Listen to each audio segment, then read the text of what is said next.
Hello everybody, how's it going, and welcome to another update video. This week is Invention with some mining updates, so that's kind of cool. There's also some new perks, blueprints, and all kinds of other stuff there to do with Invention this week. All kinds of little updates alongside the Augmentable Pickaxes. So Augmentable Pickaxes are out. Pretty much works the exact same way as the fishing rod automatic or augmented hatchets. You can research the blueprint at level 22 Invention, and it gives item XP as you carry your standard mining, but will also give Invention XP from disassembling or siphoning again, just like the fishing rod automatic or augmented hatchet. So literally the same thing. You can speak to Doc in the Invention Guild Hall if you want to have your dragon or crystal pickaxe removed from your tool belt and augment it, you can. This is a one-time use service, though. Keep that in mind. It can't be done twice. And now, while you can augment crystal and dragon pickaxes, you cannot currently augment Inferno Adds or the Incamdo pickaxes. So just keep that in mind if you want to augment and you have those two, but not the crystal or dragon. You're going to have to buy one. Just keep that in mind. Or earn a crystal pickaxe, which...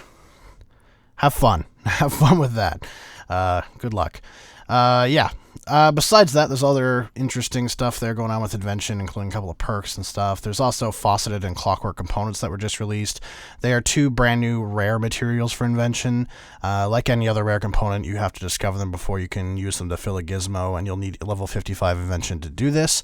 Both of these new components can also be earned through the scavenging perk, so just keep that in mind. There's also four new Invention perks.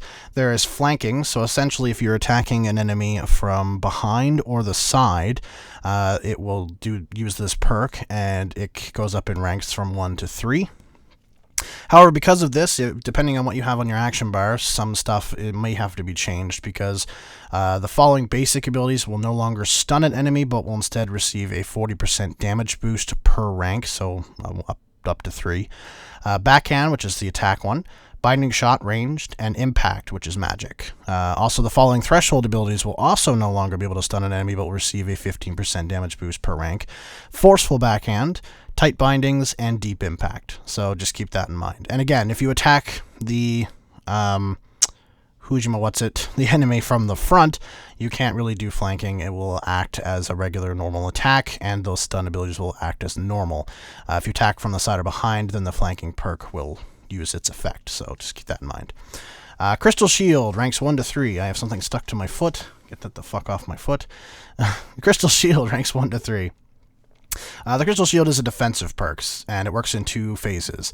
The first phase provides a 10% chance to activate whenever you take damage. Once this is active, 5% per rank, up to 15% at rank 3, of any damage you sustain is stored for 10 seconds. So you have a bit of time to, not get killed.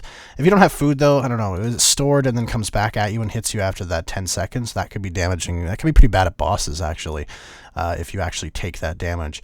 And if you're out of food and you think this is your last chance, it might not be. I don't know. It doesn't really specify here, so, yeah. Oh, no, wait. No, sorry, it does. Once the 10 seconds have elapsed, you'll be given a secondary pool of life points equal to the damage you've sustained. That lasts up to 30 seconds or until the shield is depleted. That includes any self-inflicted damage through nitroglycerin, Zamak brews, or ancient combat abilities, example like Shadow Tendrils, for example. So that's kind of interesting, actually. That's pretty good, too, for, boss runs and stuff like that. Like, if you're almost out of food and it's almost dead, you can kind of do this to kind of save yourself and get that last kill in. So that's kind of nice. Yeah, that's really interesting. So, Enhanced Devoted is the next one, ranks again 1 to 3. The current version of Devoted provides a 3% chance per rank on being hit that protection prayers will work at 100% or 75% in PvP. Essentially, it's Devotion, the defensive ability. The enhanced variant takes a little further, pushing this up to 4.5% chance per rank, and this will take up both slots in a gizmo. This will also not stack with the normal version, so you can't stack it for 7.5%, unfortunately. Yeah, and the last perk, the fourth one, is Enhanced Efficient, which is ranked again 1 to 3. The current version of Efficient reduces the drain rate for its item by 6%. With the Enhanced perk, it will reduce the drain charge a little more, pushing it from 6 to 9%, allowing you to save a maximum of 27% charge drain if you happen to acquire rank 3 of this perk. It also takes up both slots in a gizmo and can be used on tools, weapons, and armor alike. and it also, again, does not stack with the normal version. So that's kind of nice. If you use those two perks, Devotion and Efficient normally, then the enhanced versions are definitely far superior. So that's pretty good. That's pretty good. Good job. Nice little perks there. There's also some quality of life changes. There's some rebalance work that are essentially kind of going on, so we'll go through these quickly. Mechanized Chinchompa, you will now make 50 of these at a time instead of 5. Book Switcher, when making a Book Switcher, enhancing components are no longer required. Calorie Bomb, the Calorie Bomb no longer requires direct components when being made. Healing a monster with the Calorie Bomb has been reduced by 5%. Auto Sanctifer. That's an interesting word. Should you already have some auto sanctifers, this update will add 40 charges on top of them when you next log in. Only 1 pious component is needed for production of this item, down from 8. When created, the auto sanctifer will now come with 50 charges. So that's kind of nice. Dungeoneering Party Simulator. The number of evasive components required to create this device has been reduced to 1. That's a sad sounding one. Dungeoneering Party Simulator. Wow, alright, simulated engineering party, okay. Electrified Trap. If you already have an Electrified Trap, the update will add 10 charges on top of it when you next log in. The stunning components used in the Electrified Trap have gone down from 2 to 1. When created, the Electrified Trap will now come with 25 charges. And lastly, Dungeoneering Lock Melter. Only 2 erythro components will be required in the production of this item, down from 5. So, yeah, that's it.